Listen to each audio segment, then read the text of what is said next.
Question number 3. Okay. Outline what is meant by a traveling wave. What do you mean by a traveling wave? Traveling wave is a traveling wave is a travel wave? No, it's not travel wave. So you have to write. So in a traveling wave, there is a transfer of energy from one point to another. You can write like this, but it's not very clear. But if you still want to write, you can write something like particles displacement will be perpendicular to wave direction. Okay, this would be the pakka correct answer. Okay, no doubt at all. Okay, and then you can also write something like crest and trough travel through a medium, because in case of your what you call stationary waves, it does not travel like that, right? So therefore, crest and trough travels through a medium over here. Next, so a loudspeaker emits waves of sound. This is 15 marks. I told you already, right? Okay. A loudspeaker emits sound of frequency 210 hertz. Frequency is given into a pipe with an open and one closed end. The diagram shows a representation of the standing wave. There is a standing wave created. What do you mean by standing wave? You already learned. The standing wave is nothing but you send a wave here. This wave goes to the closed end, gets reflected, and comes back. Okay, they superimpose to each other, and thus you get a standing wave. The length of the pipe is 1.2 meters. Length of the pipe is 1.2 meters. This is also given. Outline how the standing wave is formed in the pipe. So how is the standing wave formed? I just told you the answer, right? Which tells you what is that titled? Incoming wave. Incoming wave. What is this? What is this one here? This is and one closed end loudspeaker. Incoming wave from the loudspeaker. Okay, gets reflected at the closed end. So this will carry 1 mark. Then the incoming and reflected waves superimpose to form a standing wave. Right? Okay, so thus we have seen about how a standing wave has been formed. Next, determine the wavelength of the wave. Very simple question. Okay, wavelength. What is the wavelength here? So what is this now? This is one node, this is another node, and this is an antinode, this is an antinode. So which means what? Node to node distance is nothing but lambda divided by 2, and node to antinode is nothing but lambda divided by 4. What's the total distance then? Total distance would be lambda by 2 plus lambda by 4, which should now be equal to 3 lambda divided by 4. Half lambda plus quarter lambda is 3/4 of lambda, right? So therefore, this is equal to 1.2 meters. It's already given to you. So 3/4 of lambda is equal to 1.2 meters. This implies lambda would be equal to 1.2 into 4 divided by 3. 3 ones are 3.4s are 0.4 into 4 would be equal to 1.6 meters. Thus the wavelength is equal to 1.6 meters. You already got this. Then calculate the speed of sound in the pipe, stating the answer to an appropriate number of significant figures. We need to find V. So V is equal to F lambda. What is the value of F? Value of F is given over here. What is the value of F? F is 210 hertz. Already given. So we'll substitute this 210 multiplied by 1.2. When I do this, how much do you get? 12 ones are 12, 1, 12 twos are 24, 25, 252. I'm getting 252. Let us find out using this. What is it? Just a moment. So you have 210 into 1.2. Be 252. Yes, 252. 252 meter per second. So this is what is the answer I have got. Let's check it out. I made a mistake somewhere. Let me just find out. Where is it? What did I do? 3 lambda by 4. Oh my god, this is 1.6 here. Oh, I made a mistake here. So this is 1.6 here. So 210 multiplied by 1.6 would be 210 into 1.6 is equal to 336. Yeah. 336 meters per second he is asked about significant figures, and here it is 210. It's a calculation used 1.6 is over. He used the two significant figures. So what you do is write this as 340 meter per second. The right answer. Then next one. The solid line represents a standing wave in time t. Solid line. This is your in time t, and the dotted line represents the standing wave at a later instant. At a later instant, t plus 1. Okay.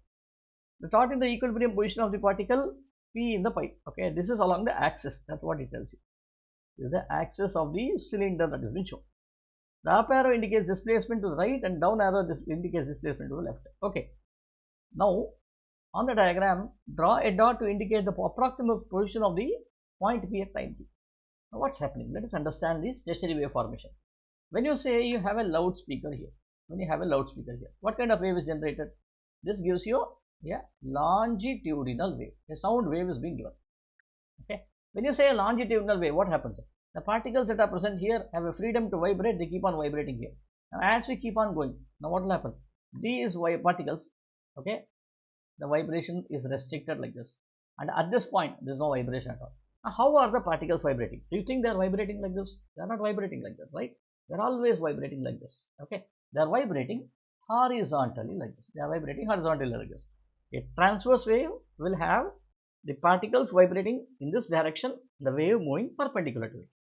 While a longitudinal wave, the wave moves in this way, the particles also vibrate in the same direction. So therefore, the particles are vibrating like this. Energy is also sent like this. Energy is nothing but wave, right? So therefore, as a result of this, now it vibrates and goes away like this. It goes here, gets reflected, and once again comes like this. This is what is happening. Now towards it, now if I want to find the vibration here, what I should do? Okay, so there is a wave which goes like this over here. Now what I do is I drop a perpendicular here. When I drop a perpendicular here, this corresponds to the downward arrow. Okay, the downward arrow. In other words, this will give you the respective amplitude or instantaneous displacement of the particle at point P. If that is the case, so this is your instantaneous displacement. Now what does it say? It says the up arrow indicates displacements to the right, and that to the downward will indicate the displacement to the left.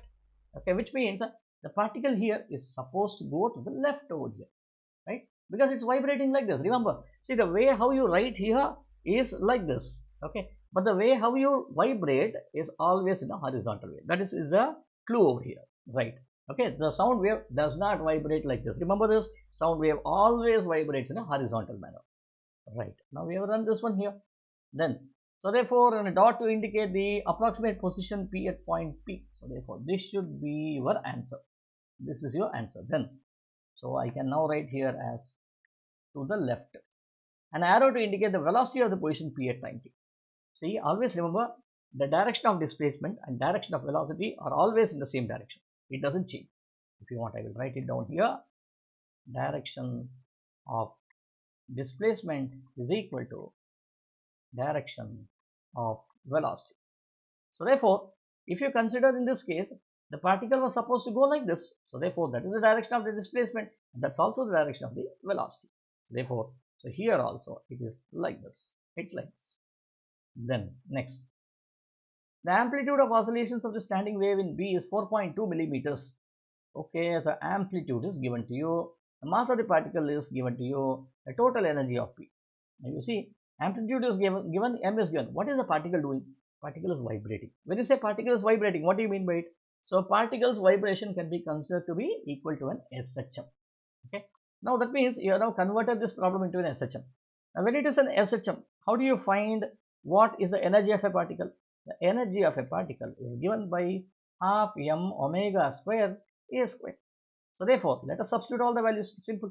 M is nothing but 1.8 into 10 to the power of minus 6 into omega. What is omega? 2 pi f.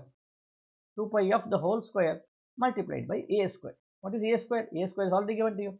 4.2 into 10 to the power of minus 3 the whole square. Okay. Now what is f here? F is already given. Where is the f value? It was given here. F was equal to 210, right? See, it's given here. We have used here 210 hertz. So let us substitute that.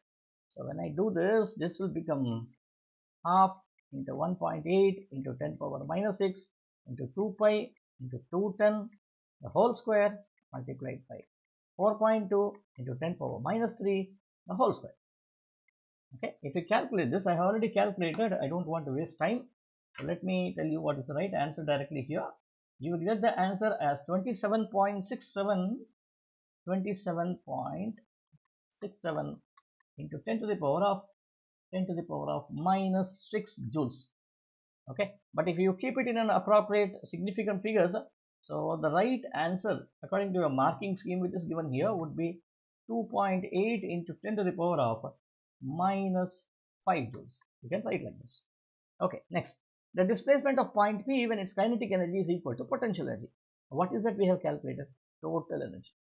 When kinetic energy equal to potential energy, we know that total energy E is equal to potential energy plus kinetic energy.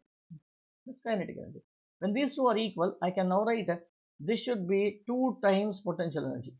He is asking you about the displacement. I have written potential energy. How is it related? We will wait for some time. So first we will get the answer for potential energy. Potential energy is equal to total energy by 2. Okay, which should now be, what is total energy? 2.8 into 10 power minus 5. So E by 2 would be 1.4 into 10 to the power of minus 5 joules. You might ask me, why did I take potential energy? I would have taken kinetic energy also. Okay, now the reason for taking potential energy is that he is asked for displacement. See, when you take kinetic energy, you get only mass and velocity, so no displacement there, right? So therefore, if you take potential energy, you get displacement there. You know, you get displacement. Most of the potential energy expressions are given by mgh, gmm by r, right? Or maybe here it is half kx square, right? So therefore, definitely it involves the displacement. So that is the logic that you need to look at. Okay, so therefore now I have half m omega square x square is equal to 1.4 into 10 to the power of minus 5. Array, where did I get this new expression? That's what you are thinking. So now this m omega square, what did I tell you? I told that half k x square is equal to potential energy. K is nothing but m omega square. Okay, so if you refer back your notes, you will get to know, okay, k is equal to m omega square. So I have written it over here. So therefore, now I will simplify this. Now what is m? Okay, now let's take the x as a subject. I take x square is equal to 2 into 1.4 into 10 to the power of minus 5 divided by m. What is m here? M is 1.8 into 10 to the power minus 6. 1.8 into 10 to the power of minus 6 multiplied by omega. Once again, 2 pi into f. What is f? 210. 210 the whole square. If you calculate the whole thing, I'm not doing the calculation here. Already done this. I get the answer here as something like 8.9 into 10 power minus 6. 8.9 into 10 power minus 6. But what I need is not x square. I need displacement x. So therefore, I need to take the value of x, which gives you the square root of 8.9 into 10 power minus 6, which will now give me nearly 3 into 10 to the power of minus 3 meters. Okay, 3 into 10 power minus 3 meter equal to what? Which means what? It is 3 millimeter. The answer is 3 millimeter. Okay, next, let us go to the next one. The frequency of the sound is reduced to 140 hertz. Explain why a standing wave will not be formed in the wave. See, whenever they ask you like why a standing wave is not formed in the wave, which means what? He is asking you about the harmonics. Okay, we have already seen the class. Okay, so therefore 140 hertz. Now what is the initial frequency that was formed? It was 210 hertz. 210 hertz. And how did the wave look like? The wave looked like this. This was the way how the wave looked like here. This is the way how it looked like over here. Now in a closed pipe, this is a closed pipe. What kind of harmonics are allowed? F1, 3F1, 5F1, 7F1, and so on. Odd harmonics. Now which harmonic was this? Okay, so this was a third harmonic. How do I know? The first harmonic would have been like this. The first harmonic would have been like this. Right? First harmonic is like this. Half a loop. The second one is 1.5 loop. So it's a 1.5 loop over here. So this was your 3F1. What was the 3F1? 3F1 was seen to be 210. F1 was seen to be 70 hertz. So therefore, which frequencies are allowed? 70 is allowed. 210 is allowed. Then 5 into 210. How much is it? 5 ones are 5. 5 twos are 10. 1050 hertz is allowed, and so on. Now what is this odd value? 140. Does 140 fall here? 140 does not fall here. So therefore, definitely this has not been allowed. Okay, then you can say 140 hertz. 140 hertz is an even harmonic. even harmonic,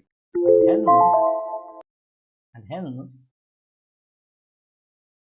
a closed pipe will not allow it, as it